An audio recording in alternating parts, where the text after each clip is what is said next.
नमस्कार। राधा वल्लभ श्री हरिवंश आप सभी का इस पावन चैनल पर स्वागत है। यहाँ हम श्रीमद् भगवद गीता के 6वें अध्याय का अध्ययन करेंगे, जो जीवन को जीने की सही दिशा दिखाते हैं। श्री कृष्ण भगवान के वचनों को सरल रूप में समझने का प्रयास करें। तो हम आज 6वें अध्याय का अध्ययन करेंगे। श्री भगवान बोले, जो कर्मों के फल की इच्छा को छोड़ नित्य नैमित्तिक कर्म करता है वह संन्यास और योगी है। जो केवल अग्नि का त्याग कर देता है वह सन्यासी नहीं है। इसी प्रकार केवल क्रियाओं का त्याग करने वाला योगी नहीं है। हे पांडुपुत्र अर्जुन, जिसको संन्यास कहते हैं उसी को योग जानो। कोई भी बिना फल और संकल्प को छोड़े योगी नहीं हो सकता। मुनि को योग की प्राप्ति करने में कर्म ही कारण होते हैं। निष्काम कर्म करने से योग मार्ग में आरूढ़ मनुष्य को शांति मिलती है। जब मनुष्य इंद्रियों के रूप रसादि विषयों और कर्म में आसक्त नहीं होता तथा संपूर्ण फल और संकल्पों का त्याग देता है, तब वह योगारूढ़ कहा जाता है। विवेकी पुरुष का कर्तव्य है कि संसार से अपना स्वयं ही उद्धार करे, अपने योग अधोगति न करे। मनुष्य स्वयं ही अपना बंधु और स्वयं ही अपना शत्रु है। हे अर्जुन, जिसने अपनी आत्मा से मन को जीता है तो वह अपना बंधु है। जिसने आत्मा से मन को नहीं जीता वह अपना ही शत्रु है। जिसने अपना मन अपने वश में कर लिया है और जो शीत गर्म सुख दुख और मान अपमान को एक समान जानकर शांत रहता है, उसके हृदय में परमात्मा स्थिर रहता है। जिसकी आत्मा ज्ञान से संतुष्ट है, जिसका मन स्थिर है और जिसने इंद्रियों को जीत लिया है, जो स्वर्ण और पाषाण को समान समझता है, वह योगी युक्त भगवत प्राप्त कहलाता है। हे अर्जुन, जो श्रद्ध मित्र शत्रु उदासीन देशी बंधुगण व पापियों को एक तुल्य दिखता है वह योगियों में श्रेष्ठ है।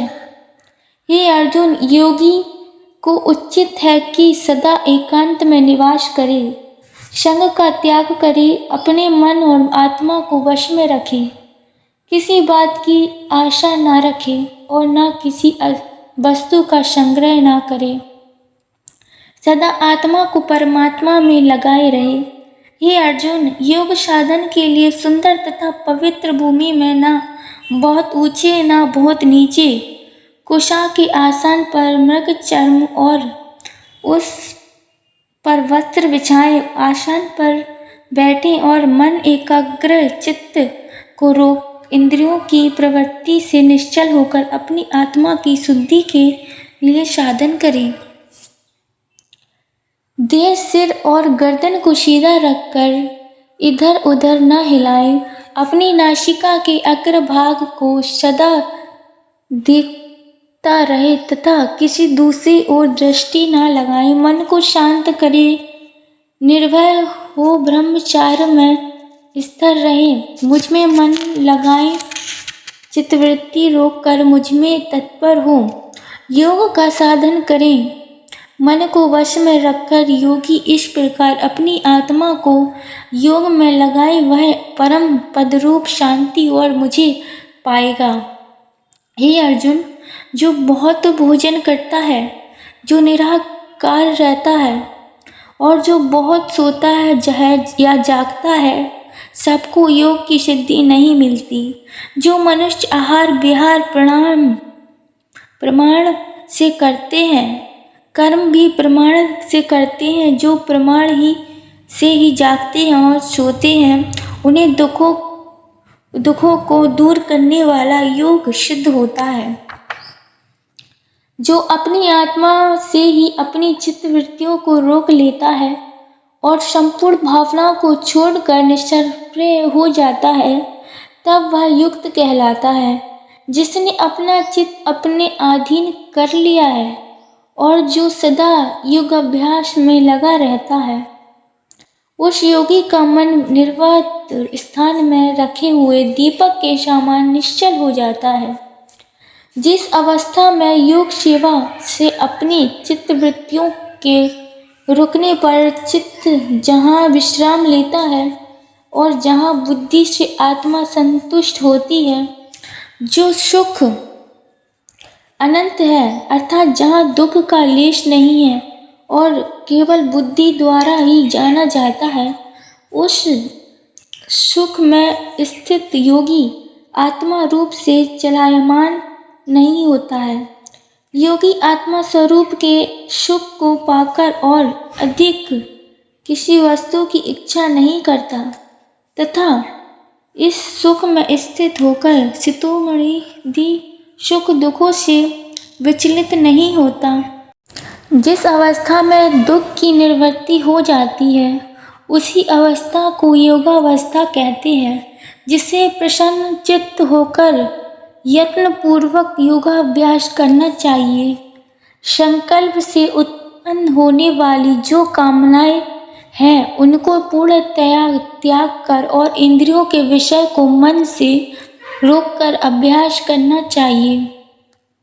धर्मयुक्त बुद्धि से मन को धीरे धीरे आत्मा में लीन करें और परम ब्रह्म के अतिरिक्त किसी वस्तु का चिंतन न करें।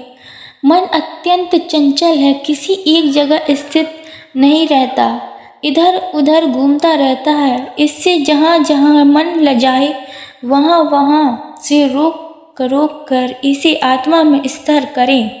जिसका मन शांत रहता है, रजोगुण नष्ट हो गया है और आत्मा निष्पाप हो ब्रह्म में लीन हो गई है, ऐसी योगी को समाधि का संबंध सुख प्राप्त होता है। इस प्रकार पाप रहित होकर आत्मा में योग को लगाए रहने वाले योगी सुख पूर्वक बिना परिश्रम ब्रह्म सुख का अनुभव करता है। सभी को एक समान देखने वाला योगाभ्यासी अपनी आत्मा को सभी प्राणी में देखता है, संपूर्ण प्राणियों को अपनी आत्मा में देखता है।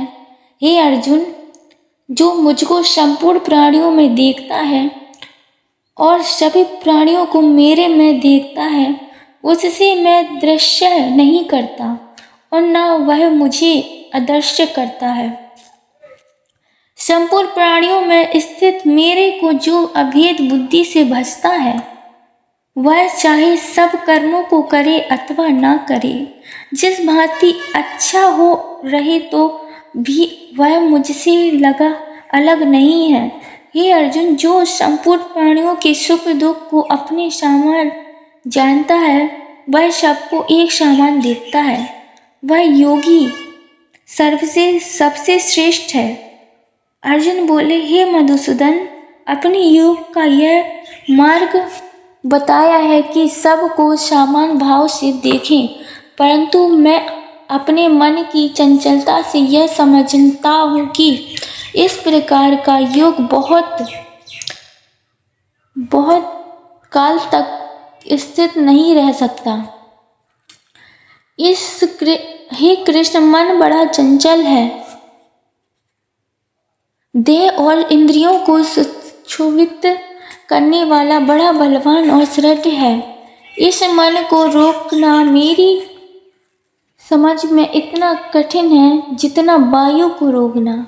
श्री भगवान बोले, हे महाबाहु अर्जुन, निसंदेह मन बड़ा चंचल है, यह रुक नहीं सकता, परंतु हे कौन्तेय, अभ्यास और वैराग्य से उसका निग्रह हो सकता है। मेरा मत है कि जिसका मन वश में नहीं है, उसके लिए योग साधन कठिन है, परंतु जो जितेंद्रिय है वह यत्न करने से योगा साधन कर सकता है। अर्जुन ने कहा, हे कृष्ण, जो प्रथम श्रद्धा पूर्वक साधन में प्रवृत्त हुआ परंतु पीछे ठीक उपाय न कर सकने से अभ्यास में शिथिल हो गया, इस कारण उसका मन योग से चलायमान हो गया ऐसा मनुष्य योग की सिद्धि को ना पाकर फिर किस गति को प्राप्त होता है।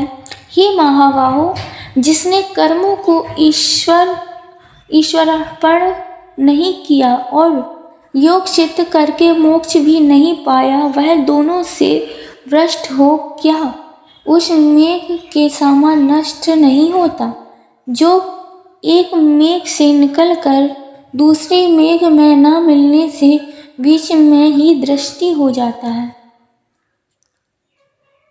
हे कृष्ण, मेरे इस संशय को पूर्णतः दूर करिए, क्योंकि संशय दूर करने वाला आपके अलावा और कोई नहीं है। श्री भगवान बोले, हे अर्जुन, उस मनुष्य का इस लोक अथवा परलोक में कभी भी नाश नहीं होता, क्योंकि उत्तम कर्म करने वाला कोई भी दुर्गति को नहीं पाता।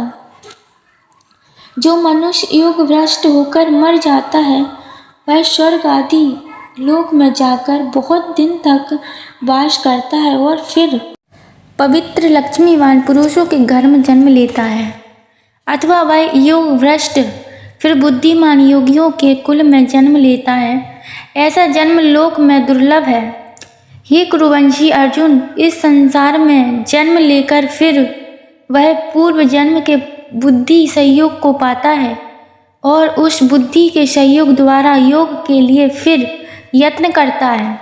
पूर्व जन्म के योग अभ्यास के कारण परवश होकर भी वह योग सिद्धि में तत्पर हो जाता है और योग स्वरूप को जानने की इच्छा कर केवल योग को ही नहीं पाता, किंतु वेदोक्त कर्म फल से अधिक फल पाकर मुक्त हो जाता है। जो योगी इस प्रकार यत्न करता है, उसके सब पाप दूर हो जाते हैं। इस भांति अनेक जन्मों में योग की सिद्धि पाकर प्राणी परम गति पाता है। तपस्वियों से, ज्ञानियों से और कर्मनिष्ठों से भी योगी श्रेष्ठ है। इससे हे अर्जुन, तू योगी हो। समस्त योगियों में भी जो सर्व श्रद्धा पूर्वक मुझ में चित्त लगाकर मेरा भजन करता है, वह योगी मुझे सर्वश्रेष्ठ है। तो आज हमारा भगवत गीता के 6वें अध्याय का अध्ययन समाप्त होता है। भगवान श्री कृष्ण की कृपा से गीता का यह सार आपके मन को शांति दे, यही मेरी प्रार्थना है। अगर गीता का यह सार आपके जीवन को छूता है तो इस यात्रा में मेरे साथ जुड़िए, मेरे चैनल को सब्सक्राइब कीजिए। धन्यवाद।